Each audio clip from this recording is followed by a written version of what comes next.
분이십니까? 네, 오늘은 30세 여성분의 증상인데요. 네. 고등학생 때부터 생리 시작 전에 자, 극도의 짜증과 긴장감이 몰려온다. 자, 이유 없이 불안하고 우울감이 들기도 하고요. 생리 중에는 생리통과 두통이 동반된다라고 하는데요. 치료를 딱히 받아보신 적은 없지만 최근 증상이 심해져서 치료를 계획 중이다라고 하십니다. 여성분들이 느낄 수 있는 생리 전 증후군 증상, 한방에서는 어떤 식으로 해결할까요? 12, 3년간 그럼 이런 네, 고통을 받고 계셨던 그렇네요. 거네요. 고등학교 때부터 맞아요. 30세시니까 그렇죠. 박소연 원장님, 이 생리전 증후군, 네. 이 몸에 제가 좀 이런 분야를 몰라서요. 몸의 변화를 말하는 건가요? 아니면 이제 생리통과 좀 다른 개념인 건가요? 보통은 이제 생리통들은 네. 많이 알고 계시는데 네네. 이 사례자분처럼 이제 생리전 증후군이라는 어떤 그런 어감에 대해서는 조금 좀 못 들어보신 분들이 많을 거예요. 예, 예. 그런데 의외로 네. 여성분들은 좀 이 생리전 증후군 때문에 생리통 못지않게 좀 괴로움을 받으시는 분들이 많은데 약간 다른 개념이라고 보시면 돼요. 네. 생리전 증후군이라고 설명을 해드리면 일단 네. 여자들은 이 생리가 시상하부, 뇌하수체, 난소 요렇게 그 자극을 받아서 어떤 호르몬이 배출이 되거든요. 그래서 배란 시기가 되면은 이제 여성 호르몬 중에 에스트로겐과 프로게스테론이라는 어떤 호르몬의 분비가 확 많아져요. 근데 임신을 준비하고 배란을 하는 거죠. 그런데 이제 임신이 수정이 안 되면 급격하게 그 호르몬이 수치가 확 떨어져요. 떨어지겠죠. 네네. 그러다 보면 이 호르몬이 많이 나왔다 갑자기 뚝 떨어지면서 이 몸의 시상하부가 이 호르몬의 어떤 그 변화하는 속도를 따라가지를 못하는 거예요. 그래서 뭐 증상들이 나타나네요. 네네. 그러면서 순간적으로 어떤 뇌하수체 결국은 자율신경을 조절을 하는데 그게 이제 그 밸런스가 순간적으로 확 깨지면서 갑자기 이 뇌혈류에 문제가 생기면서 어지럽다거나 현기증. 머리가 아프다거나 어지럼증. 이런 증상이 나올 수 네네네. 있고요. 네. 그리고 또 어떤 변화가 그다음에 있습니까? 이제 그 붓거나 이게 부종. 전신 순환 부전에서 오는 것도 있지만 네. 이 프로게스테론이라는 이 호르몬이 수분을 이렇게 모아요.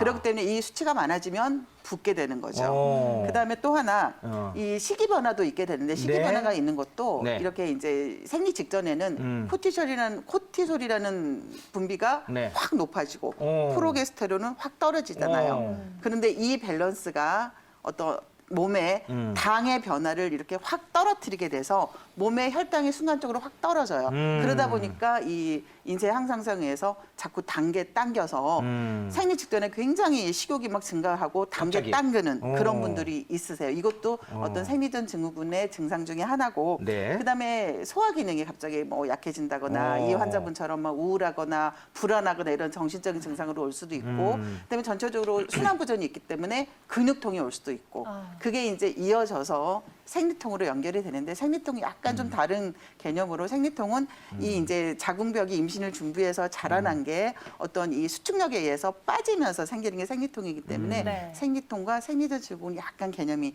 다르다고 볼 수가 있겠죠. 이렇게 말씀해 주시니까 좀 이 다른 걸 확실히 알겠네요. 네, 정말. 이런 고통을 다 갖고 계시니까 말이죠. 맞아요. 자, 이 완화할 수 있는 방법은 좀 뭐 없을까? 이게 제가 듣기만 하더라도 굉장히 복잡하면서 고통스럽죠. 고통스럽고 그럴 것 같은데 완화할 수 있는 방법은 뭘까요? 일단 자궁 질환을 일으키는 원인은 네. 자궁이 차갑다거나 아니면 화병이나 이런 거에 의해서 자궁 쪽에 노폐물이 쌓였죠. 노폐물이 쌓인 걸 어혈이나 습담이라는 얘기를 합니다. 네네네. 그러면 그거를 해결을 하려면 어떻게 해야 될까요? 따뜻하게? 자궁을 따뜻하게 따뜻하게, 하고 그래. 자궁 쪽으로 기혈순환을 원활하게 도와줘야 되겠죠. 그래서 이제 그럴 때 필요한 게 적극적으로 좀 이 환자분처럼 장기간 오랫동안 고생을 하셨다거나 아니면 증상이 심하실 때는 한의원에 오셔서 자궁을 따뜻하게 하는 온열 치료, 뜸이나 어떤 저 심하면 약물 치료 도움을 받기도 하고요. 이제 이거는 이제 한의원에 와서 전문적으로 하시는 방법이고 집에서는 또 어떻게 해야 될까요? 배를 늘 따뜻하게 하셔야겠죠. 배를 따뜻하게 하는 뭐 핫팩을 좀 대고 있다거나 네, 아니면 네. 족욕이나 반신욕도 도움이 되시고 그다음에 또 중요한 게 너무 꽉 끼는 코르셋이나 어떤 그런 옷을 입으면 자궁 쪽으로 순환이 좀 안 되겠죠. 네. 그래서 이렇게 생리전 증후군이나 생리통이 있으신 분들은 너무 꽉 끼는 코르셋이나 어떤 팬티 스타킹 같은 거 조금 안 입으시는 게 좋고 그다음에 카페인이 어떻게 좀 예민하게 하는 작용이 있기 때문에 네. 너무 커피를 많이 드시는 분들은 조금 카페인을 조금 줄여보시는 방향으로 해야 될 것 같고요. 네. 그다음에 좀 이렇게 복부 마사지를 마사지. 따뜻한 손으로 예. 복부 마사지를 해서 약간 어. 순환을 조금 도와주면 그것도 이제 평소에 좀 자궁 건강에 도움이 되기 때문에 그렇게 하시도록 하고 네. 그다음에 또 하나 팁을 드리면 네. 주무실 때 발을 잘 때. 조금 높이 들고 주무시는 게 심장 좋아요. 높이보다 높이요? 그러니까는 자궁이 자궁보다. 자궁이 아래로 가게. 그러면 발을 조금 높이 들면 이 복부의 근육도 좀 이완이 되고 그다음에 순환이 조금 더 잘 되기 때문에 되네. 주무실 때 다리 밑에다 쿠션 같은 거 조금 받치고 네. 주무시면 좀 도움이 될 것 같으니까 일상생활에서 약간 좀 이런 방법을 응용을 해보시면 좀 자궁 건강에 도움이 되실 것 같습니다. 아니, 박 원장님처럼 이렇게 얘기하면은 이게 큰 걱정이 안 되고 네. 이렇게 안정이 좀 돼요. 아니 근데 카페인이 안 된다 그랬어요. 전 좀 슬프거든요. 자, 그러면 커피. 그럼 어떤 식품을 좀 챙겨 먹으면은 될까? 추천 카페인 안 되니까 커피 차를 대신? 네, 차를 조금 챙겨주세요. 추천을 하면 네네네.